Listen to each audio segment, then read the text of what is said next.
we love fashion around here. Fashion-forward dog lovers may even want to put their pets in the latest trends. But did you know that some of these fancy outfits can actually be harmful or dangerous? Joining us now to explain this is Pawtopia's dog trainer, Colleen Demling. Colleen, welcome to the Pet Show. Thank you. Thanks for having me. Absolutely. And let's introduce this extraordinarily well-dressed young lady right here. This is Miss Luna, dressed in her weekend best. Oh, well, yes, absolutely. One of our news anchors, Scott Thuman, would love this for his little Chihuahua. Scotty, shout out to you, babe. So tell us about, you know, a lot of these things are, you know, they're really hard to get on. They are. It's like dressing an infant, honestly. It's like it's really hard to get on. They've got all these straps and bows and jangles, and I mean, they certainly can be a problem. So tell us how you plan to keep them safe. There can be. And so the main thing is, as long as being fashionable, we also want to be safe. Right. So the first thing to do is start early.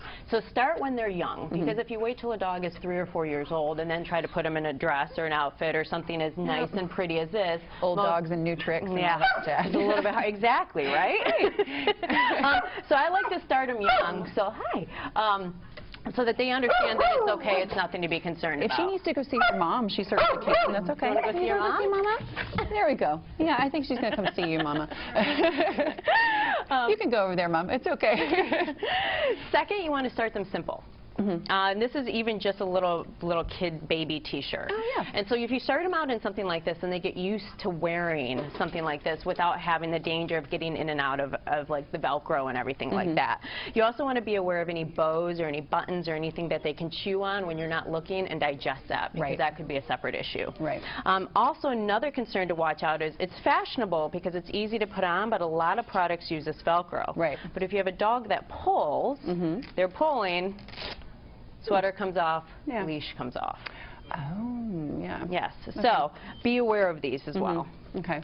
Now, a lot of these do have like the little, little hole through here, though, right? Exactly. So, and these are the extras to look for. Right. They have a little hole that you can put the leash through and attach to the main collar or the harness. Another great thing to look for is that there's like any sort of reflective stripping or anything like that, so the dog can be seen at night. Right. And especially if you're going to use it for active wear type thing. Exactly, like the raincoats and things like that, because dogs they can't cool as easily as we can through our skin, so it's important to have that airflow for them. And you want to be able to make sure they can move around, because although this is super cute and it's a nice little hoodie, you put this over a dog's head, you've taken away his sight. Right. And so if a child comes up from behind because he looks so cute and wants to pet him, you have the chance of scaring the dog. Yeah. So you want to make sure to consider all these things at the same time as you're considering how cute it looks on the puppy. Right, absolutely.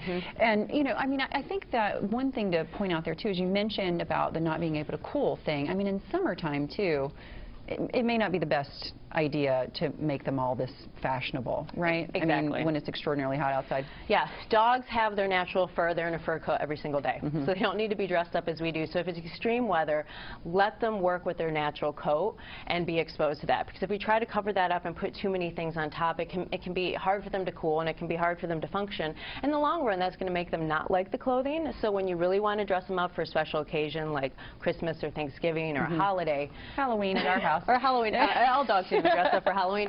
They're not going to be willing to do it. Yeah. Yeah. You also, with all training, and especially with putting clothes on, you want to make sure that it's a positive association. So at Pawtopia, what we say is put on the dress or the shirt, give them a really yummy treat, take the shirt off.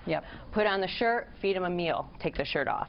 So they get used to it at home before you try to go into a busy mall and suddenly Fido's trying to take off his hat as you're walking down the aisleway. Awesome. Awesome. Wonderful, wonderful tips. Thank you so very much for coming on today. I hope you'll come back whenever you're in town next. I would love to. Because you're out in California, right? I am. We're in San Diego. Excellent, excellent. Well, we've got their website up there right now, so check that out and keep it right here. When we return, we're going to learn about the benefits of fresh and healthy meals for your pets.